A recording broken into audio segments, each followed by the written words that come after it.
good time, because that's not necessarily what's gonna happen. But try your best. All right? I'm not no asshole, but sometimes I mess up, man. Patrice O'Neal was a comic who didn't just look for laughs. He challenged audiences to think, reflect, and confront their own assumptions about life, relationships, and society. You know how you can tell how pretty a white woman is? The value, you look at her, and then you wonder how long they would look for if she was missing.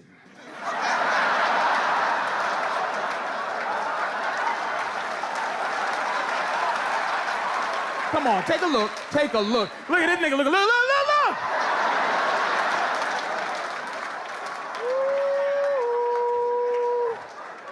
I saw you look mad, sweetie. How long, if you was missing, how long you think they were? Exact, she went.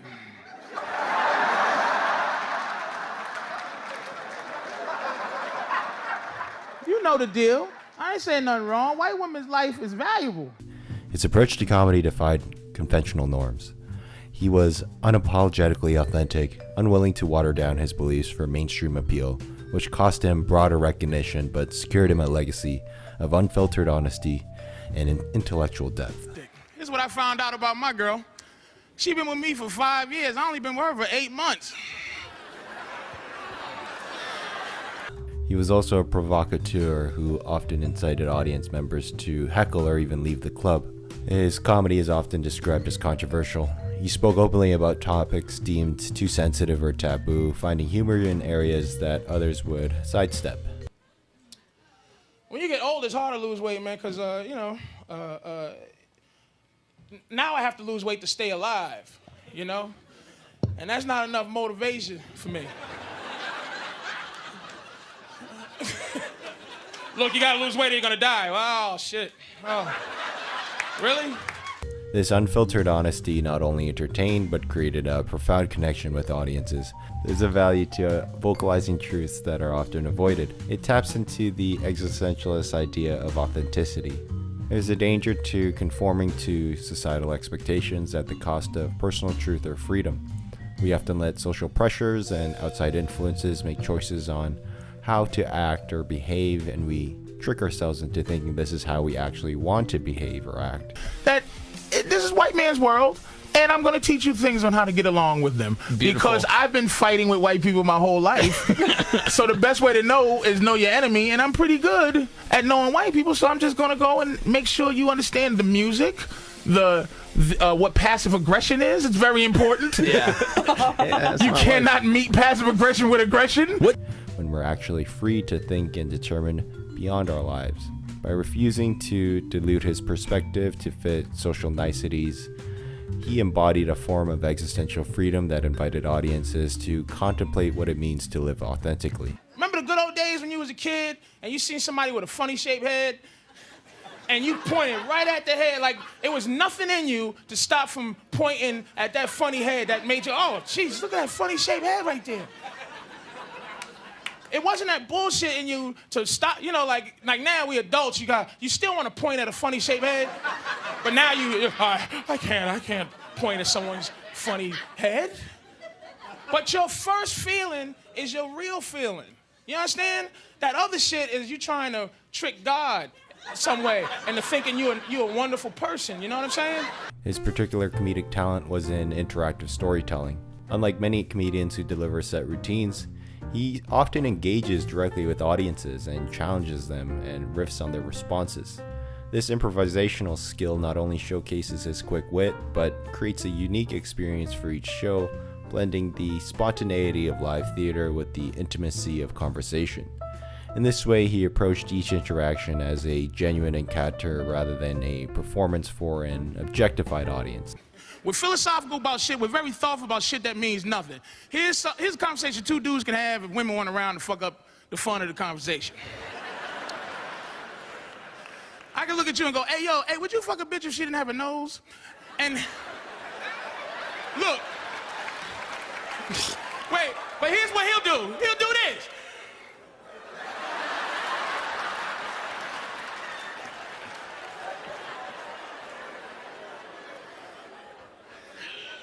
What you mean, no nose, nigga? What, like the tip is gone? Nah, nigga, a hole in the face like a skeleton.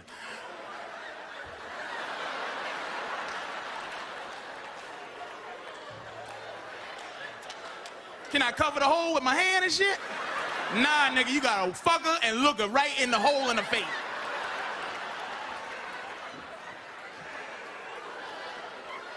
What she look like other than the hole in the face? She fine as a motherfucker. All right, nigga, I'll fuck a bitch without a nose. His work mirrored the Socratic method, probing audiences with questions and contradictions that encourages them to reflect critically on their assumptions, ultimately positioning comedy as a vehicle for self-examination and social critique.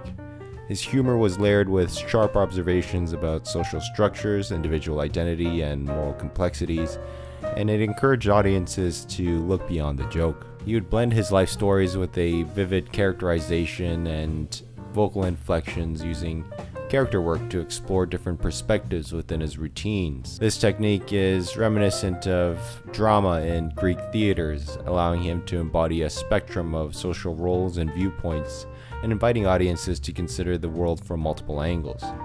But it's something about this song, it digs deep to this loserdom that all white people have. that white people have this innate thing where they want to feel bad. That's why they voted for Barack. It's just like, I'm a creep. I didn't own slaves, but I'm a weirdo.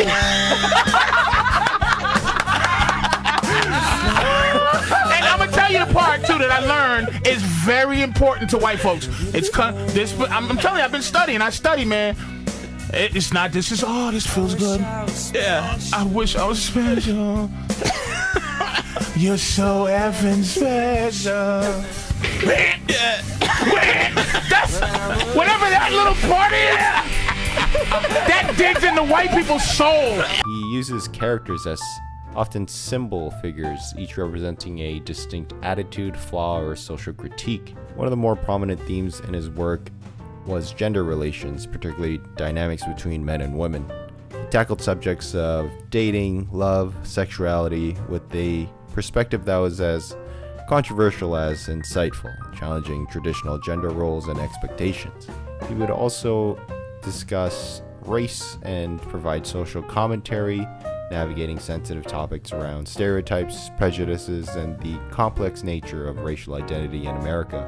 His comedy encourages audiences to confront uncomfortable truths about race relations, presenting humor as a tool for dismantling prejudices and fostering awareness. You know, look, God has been very cruel to you. Being a woman as a creature, I think it's just unfair. I wouldn't want to be a woman. It's just, I mean, like your period, like I look at that and see what my woman go through every month. Like if my nose bled every month, I think I would kill myself. I would be like, oh my God, man. You gotta stick something in your nose with a string hanging out. All of these were within his distinct voice of being radically free and authentic. His critique of social norms is often oriented towards those that constrain individual expression, and he advocates for personal liberty and the courage to think independently. By challenging his audiences to think beyond the social shoulds and the norms, he positions himself as a guide towards a more autonomous and self-aware way of living. But this commitment to honesty over social niceties often brings him into conflict with prevailing cultural norms.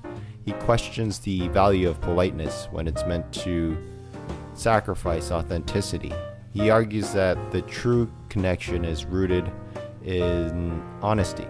Honesty serves as both a comedic device and a call for deeper and more sincere connections among people. God is hilarious. He gave me a disease where I could die from all the stuff I like to eat. The doctor didn't go, Mr. O'Neill, if you ever eat Brussels sprouts and spinach again, you could die. Oh my God, no. All the shit I like, I could pass away from. A pack of cookies could kill me. Now, I found out 5 years ago I was diabetic, so you figure I haven't eaten cookies in 5 years. But it's not the case. I'm walking through I walk into the supermarket and I see some white chocolate covered Oreos. And that's death. You understand? That's heroin and coke and everything for me. And you figure I'll walk right by like, what the fuck is this? This is, I could die from this. Who put this display here?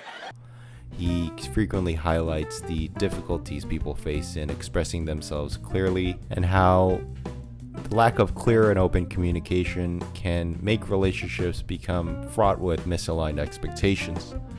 He often questioned the value of adhering to social conventions and encouraged audiences to critically evaluate the beliefs and practices they followed.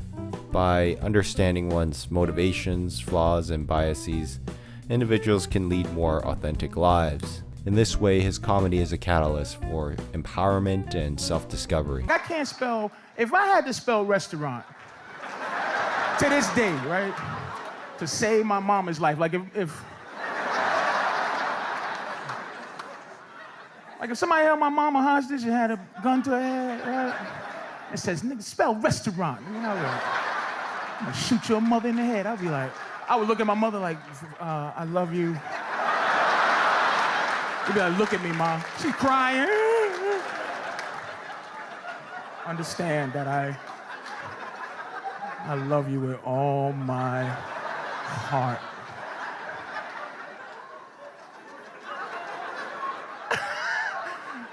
Stop stalling, nigga! Okay, all right.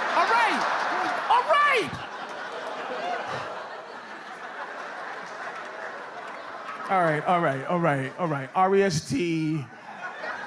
Oh my God, here's where it gets. Oh, Jesus Christ. There's a rescue,